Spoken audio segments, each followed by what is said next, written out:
Your operations are the heartbeat to your business. I created this podcast to help you balance your childlike innovation with parent-like efficiency. Welcome to Daily Ops Boost. Yo, what's up, team? Welcome to episode 25 of Daily Ops Boost. Different scene, probably different audio coming through your headphones right now. If you guys are watching, I'm in Grand Rapids, Michigan, in a historic home currently, so hence the different setup today. I'm literally sitting in a rocking chair, kind of wild. But with that being said, the show must go on. Got literally 5 hours of sleep last night because we drove all through the night to get to Grand Rapids, visiting some family. But hey, sometimes we just got to keep doing it, right? We just go and continue to push through. So, wanted to talk today on opportunity cost. Okay, that's the whole point of today's episode, and we talk a lot of times about opportunity cost of not doing something, but I want to talk about the opportunity cost of actually doing too many things.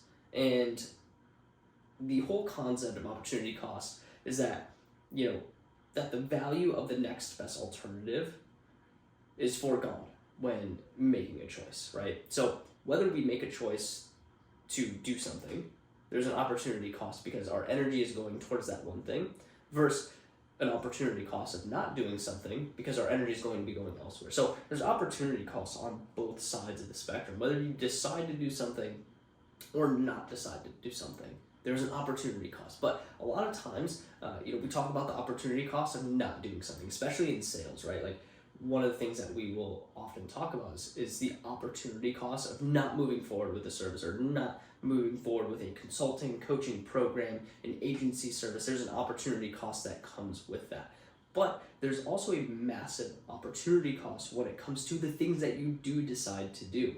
And I love this quote specifically from Henry David Thoreau of, "The cost of a thing is the amount of what I will call life, which is required to be exchanged for it immediately or in the long run."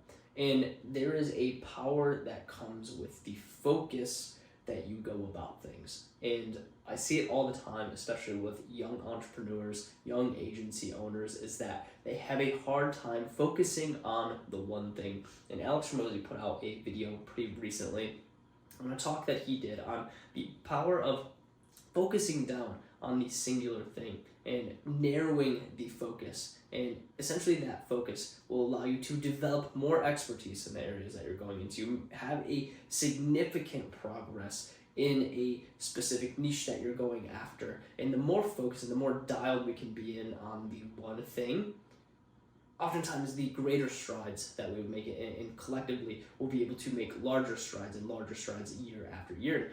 Alex Ramosi specifically talks about the number one mistake that he made was him going away from Gym Launch and starting his supplement brand, Prestige Labs. And they went from the year before with Gym Launch, they went from, I think it was like $25 million per year to $26 million per year. And then they added Prestige Labs in, which added another $1 million per year. So they went to $27 million as a collective between all of their businesses. Now, the gap that they jumped in Gym Launch from the previous year, I believe, was double. So they went from 13 million to 26 million, right? But the following year, they only grew $1 million, right? Which is still a significant growth, right? Like adding $1 million in revenue. But think about it. If you would have just kept the focus on the singular thing, who knows where Gym Launch could have been? It could have been a $50 million company by that point, right? But all that being said, your distractions have costs, right? And we see this oftentimes with people that are getting into the entrepreneur space for the first time, is that they will get distracted by the next opportunity. And it has a great cost on what they're currently building. And so if there's anything that I've learned over the past few years, and I remember one of my mentors, when I first kind of jumped into the workforce, mentioned me, he said, "Josh, you have the idea fairy. You need to read this book called Essentialism." And I remember this diagram in the book Essentialism, where it's a circle, and in that circle you have arrows pointing in a short direction, a bunch of different ways, right? So it's a small circle, and then the arrows point out in a bunch of different directions, and then there's another circle, a second circle, that has one arrow, and it's going a really far distance. And basically the entire concept is that, hey, when we concentrate all of our effort and hard work on one specific area, we're going to go very far with it. But if we have a lot of different focuses and a lot of different priorities, and even the word priority, right, means, like in the English language, the word priorities didn't enter into the English language really until, I think it was like the late 70s, okay? But the word priority itself means singular, right? A singular focus, if you look up the definition of it, okay? But I remember this graph, and it's one arrow in one direction, and it goes for a very long distance.